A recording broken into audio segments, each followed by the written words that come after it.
sábado, bienvenidos a mi canal. Hoy os traigo la primera reseña de una novela en este canal. Por fin he podido leer una novela. Fue entre finales de diciembre y principios de enero y la novela es La luz que no puedes ver. Le he puesto un 3 en Goodreads y quiero explicarlo porque en realidad es un libro muy bueno. Así que quiero explicar un poco por qué he puesto este 3 en lugar de una nota más alta. Primero vamos a hablar de lo bueno. Este libro me lo regalaron para San Jordi, o sea, hace medio año más o menos, más de medio año. Y venía con una de estas tiras que pone bestseller más vendido y aquí con una pegatina que ponía premio Pulitzer. La verdad es que estas cosas normalmente no me llaman mucho la atención porque que a mucha gente le guste o que tenga un premio no significa que a mí me vaya a interesar, así que tampoco me llamó mucho la atención.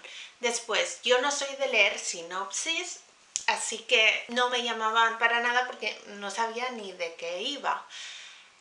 Pero después de empezar a leerlo entendí por qué me lo habían regalado y realmente el tema es muy interesante. Seguimos a dos personajes, una chica que es ciega y que vive en Francia en la Segunda Guerra Mundial y también unos años antes que eso.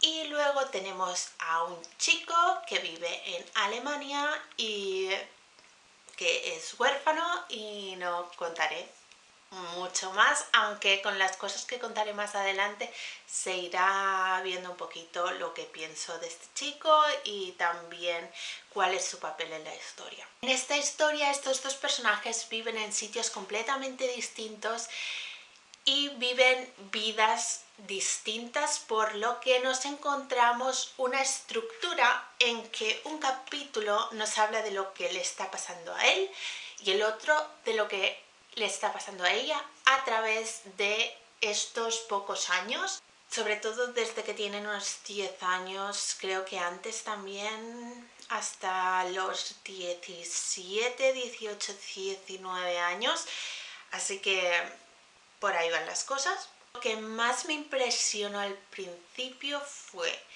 que añadieran un elemento que se puede considerar casi fantástico o supernatural.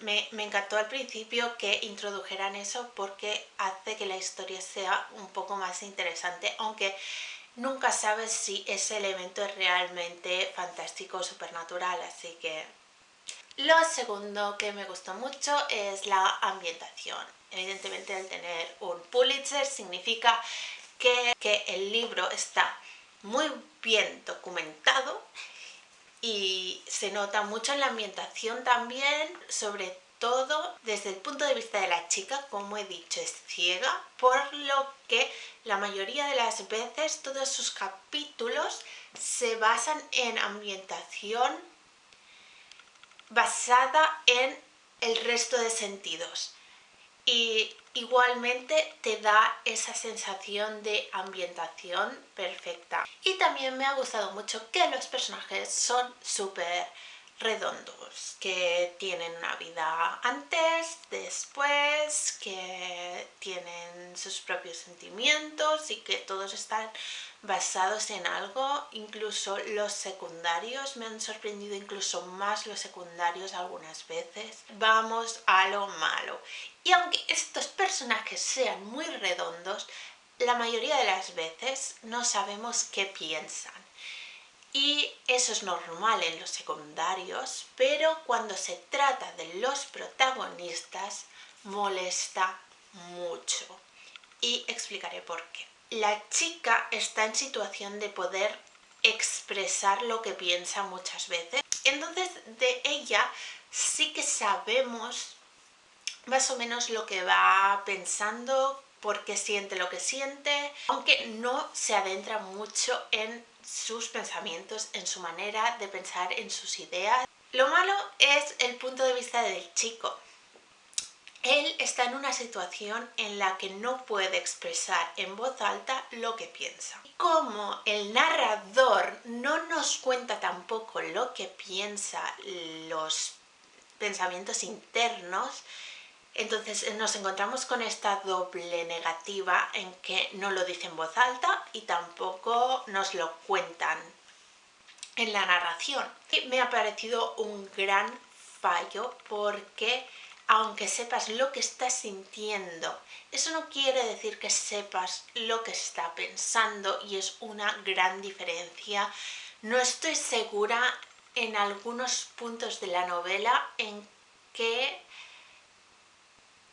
pensaba el protagonista para hacer lo que hace o para no hacer lo que no hace. Los personajes secundarios sí sabes lo que piensan porque lo van diciendo o lo expresan de manera clarísima, y ves el contraste entre este chico y sobre todo 2-3 personajes. En este contraste puedes ver más sobre él. Estos personajes son como su brújula moral, pero es eso, al no saber lo que piensa él sobre esta brújula moral que tiene alrededor, no sabes si la está siguiendo, si aunque se sienta mal.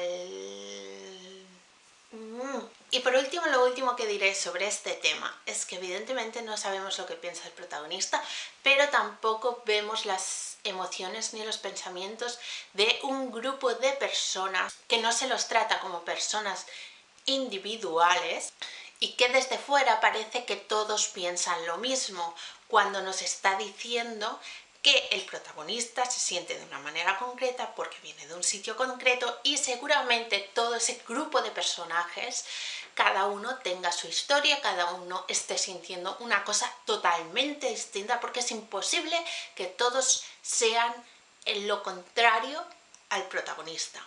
¿Qué podemos aprender como escritores, los que seáis escritores, y lo que yo he ido cogiendo como escritora?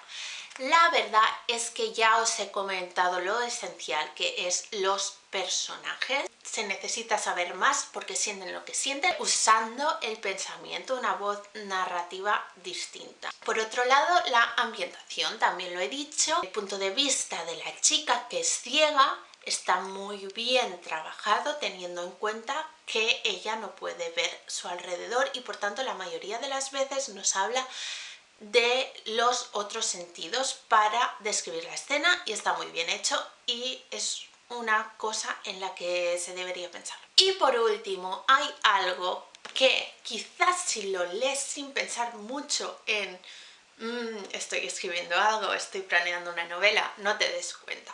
Pero hay un momento crítico al final de la novela. Bueno, para crear este momento crítico, el autor ha creado un personaje, y bueno, lo noté cuando ya había acabado la novela. Decía, ¿por qué meten a este personaje aquí? Sí pega porque además del personaje han metido un elemento que es muy bueno y que me gusta mucho de la novela, y que estas cosas entrelazadas te añade el punto de vista de esa persona para que vayas pensando en cómo encaja aquí, y evidentemente todo te lleva a ese momento final, porque de eso se trata. Entonces, este libro, para pensar en el planteamiento de una novela, cómo planear la novela, cómo planear un antagonista, cómo crear un punto crítico final, si en realidad no tendrías que tener ninguno, porque en esta novela no es necesario un punto crítico final. En realidad los personajes ya están en situaciones críticas a diario, entonces ¿qué es lo que puede pasar que sea peor que esto? Hasta aquí mi reseña de La luz que no puedes ver, de Anthony Doerr. Me ha gustado mucho la novela, por eso le he puesto 3 estrellas. Dale a me gusta si os ha gustado, suscribiros si queréis ver más vídeos míos. Comentadme si habéis leído este libro o si tenéis pensado hacerlo. Adiós.